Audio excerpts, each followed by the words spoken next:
ಇವತ್ತಿನ ಒಂದು ಧಾವಂತದ ದಿನಗಳಲ್ಲಿ ಈ ರೀತಿ ನಾವು ಕೆಲ ಸಮಯವನ್ನು ಒಂದು ಆಧ್ಯಾತ್ಮಿಕ ಅಧ್ಯಯನಕ್ಕೆ ಹಾಗೂ ನಮ್ಮನ್ನು ನಾವು ಕಂಡುಕೊಳ್ಳೋದಕ್ಕೆ ಸಮಯವನ್ನು ಮೀಸಲಿಡುವಂಥದ್ದು ಬಹಳ ಮುಖ್ಯವಾಗಿದೆ. ಇವತ್ತಿನ ದಿನಗಳಲ್ಲಿ ನಾವು ಪ್ರತಿದಿನ ನೋಡ್ತಾ ಇದ್ದೀವಿ, ಚಿಕ್ಕ ಮಕ್ಕಳ ಮೇಲೆ ಒಂದು ಕ್ರೌರ್ಯ ನಡೀತಾ ಇದೆ. ಮನೆಗಳಲ್ಲಿ ಹೆಣ್ಮಕ್ಳ ಮೇಲೆ ಕ್ರೌರ್ಯ ನಡೀತಾ ಇದೆ. ಹಾಗಾಗಿ ಇದೆಲ್ಲ ಒಂದು ನಮ್ಮ ಅಸ್ವಸ್ಥ ಮನಸ್ಸಿನ ಒಂದು ಕನ್ನಡಿ. ಸಮಾಜದಲ್ಲಿ ಈ ರೀತಿಯ ಚಿಕ್ಕ ಮಕ್ಕಳು ತುಂಬ ಅಸಹಾಯಕರು. ಇವತ್ತು ನಿನ್ನೆ ಒಂದು ಇನ್ಸಿಡೆಂಟ್ ನಡೆದಿದೆ, ತಮ್ಮೆಲ್ಲರ ಗಮನದಲ್ಲಿರ್ಬೋದು. 7ನೇ ತರಗತಿ ಮಗುವನ್ನು ಕಿಡ್ನ್ಯಾಪ್ ಮಾಡಿ ಒಂದು ಕೊಲೆ ನಡೆದಿದೆ. ಇದು ನಮ್ಮ ಇವತ್ತಿನ ಒಂದು ಏನು ಪೀಳಿಗೆ ಅಂತ ನಾವು ಹೇಳ್ಬೋದು. ಎಲ್ಲೋ ಒಂದು ಕಡೆ ದಾರಿ ತಪ್ಪಿ ಹಣದ ಆಸೆಗೆ, ಆಮೇಲೆ ತುಂಬ ಬೇಗ ಯಾವುದೇ ಒಂದು ಶ್ರಮ ವಹಿಸ್ತಾರೆ ಶ್ರೀಮಂತರಾಗಬೇಕು ಅನ್ನೋ ಒಂದು ಕೆಟ್ಟ ಕಲ್ಪನೆಯಿಂದ ಅಸಹಾಯಕ ಮಕ್ಕಳ ಮೇಲೆ, ಹೆಣ್ಮಕ್ಳ ಮೇಲೆ ಒಂದು ದೌರ್ಜನ್ಯ ತುಂಬ ನಡೀತಾ ಇದೆ.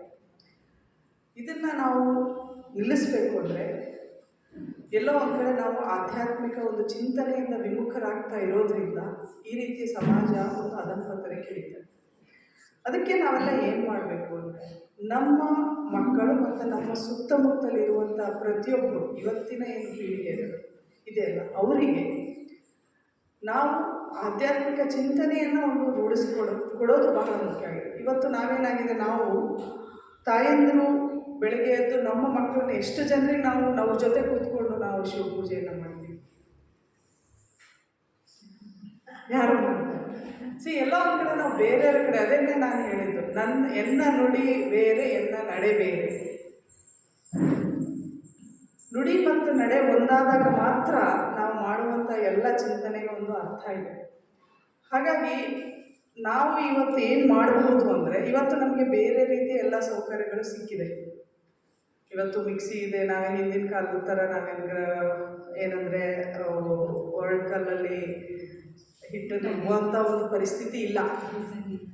ಹಾಗಿದ್ದಾಗ ಇವತ್ತು ಸ್ಪೆಷಲಿ ಹೆಣ್ಣು ಮಕ್ಕಳ ಮೇಲೆ ನಮಗೆ ತುಂಬ ಒಂದು ನಮಗೆ ಜವಾಬ್ದಾರಿ ಇದೆ. ಏನು ಅಂದರೆ, ನಮ್ಮ ಮಕ್ಕಳನ್ನು ಅಥವಾ ನಮ್ಮ ಮನೆಗೆ ಬಂದಂಥ ಎಲ್ಲ ಮಕ್ಕಳನ್ನು ಕೂರಿಸ್ಕೊಂಡು ನಾವು ಶಿವಪೂಜೆಯನ್ನು ಅವರೊಂದಿಗೆ ಮಾಡಿದಾಗ ಮಾತ್ರ ನಾವು ಬಸವಣ್ಣನವರ ಆಶಯಗಳನ್ನು ಮತ್ತು ತತ್ವಗಳನ್ನು ಮತ್ತು ನಮ್ಮ ಧರ್ಮದ, ಲಿಂಗಾಯತ ಧರ್ಮದ ತತ್ವಗಳನ್ನು ಮುಂದಿನ ಪೀಳಿಗೆಗೆ ದಾಟಿಸೋಕ್ಕೆ ಸಾಧ್ಯ.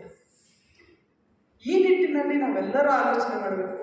ಈ ಮಾತನ್ನು ನಾನು ಹೇಳಿದ್ದೀನಿ, ತಾವೆಲ್ಲರೂ ಹೋಗಿ ಏನಾದರೂ ಇದನ್ನು ಆಚರಿಸೋಕ್ಕೆ ಶುರು ಮಾಡಿದ್ರೆ ಖಂಡಿತವಾಗಿಯೂ ಒಂದು ಬದಲಾವಣೆ ಬರ್ತದೆ. ಹಾಗಾಗಿ ಇದನ್ನು ನಾವು ನಡವಳಿಸ್ಕೊಳ್ಳೋಣ. ಆಮೇಲೆ ಪ್ರಮುಖವಾಗಿ ನಮ್ಮ ಮನೆಗಳಲ್ಲಿ ಮತ್ತು ಸಮಾಜದಲ್ಲಿ ಯಾಕೆ ಒಂದು ಅಶಾಂತಿ ನೆಲೆಸಿದೆ ಅಂದರೆ, ನಮ್ಮಲ್ಲಿ ಸಂವಹನದ ಕೊರತೆ. ಅಂದರೆ ಯಾವ ರೀತಿ ಸಂವಹನವನ್ನು ಮಾಡಬೇಕು ಏನೋ ಒಂದು ಕೊರತೆ ಇರೋದರಿಂದ ಆಗ್ತಾಯಿದೆ. ನಮ್ಮ ಬಸವಣ್ಣನವರು 12ನೇ ಶತಮಾನದಲ್ಲಿ ಹೇಳಿದಂಥ ಒಂದು ನುಡಿ ಇಂದಿಗೂ ಮುಂದಿಗೂ ಎಂದೆಂದಿಗೂ ಪ್ರಸ್ತುತ. ನುಡಿದರೆ ಮುತ್ತಿನ ಹಾರದಂತಿರಬೇಕು, ನುಡಿದರೆ ಸ್ಫಟಿಕದ ಸಲಾಕೆ ಅಂತಿರಬೇಕು. ಅಂದರೆ ನಾವು ಮಾತನಾಡುವಲ್ಲಿ ಎಲ್ಲೋ ಒಂದು ಕಡೆ ಹೇಳ್ತಾ ಇದ್ದೀವಿ. ಇವತ್ತೇನಾಗಿದೆ, ನಾವು ರೀಲ್ಸ್ ನೋಡ್ತೀವಿ, ಮೊಬೈಲ್ ನೋಡ್ತೀವಿ, ಹಲವಾರು ರೀತಿಯ ಏನು ದೃಶ್ಯ ಮಾಧ್ಯಮಕ್ಕೆ ನಮ್ಮನ್ನೇ ನಾವು ಅವರ ಒಂದು ಗುಲಾಮರನ್ನಾಗಿ ಮಾಡ್ಕೊಂಡ್ಬಿಟ್ಟು ನಾವು ಯಾವ ರೀತಿ ಸಂವಹನ ಮಾಡಬೇಕು ಅನ್ನೋದನ್ನು ಮರೆತುಬಿಟ್ಟಿದ್ವಿ. ಹಾಗಾಗಿ ಮನೆಗಳಲ್ಲೂ ಕೂಡ ತುಂಬ ಅಸಮಾಧಾನ ಉಂಟಾಗೋದೇನೆಂದರೆ ಈ ಸಂವಹನದ ಕೊರತೆ.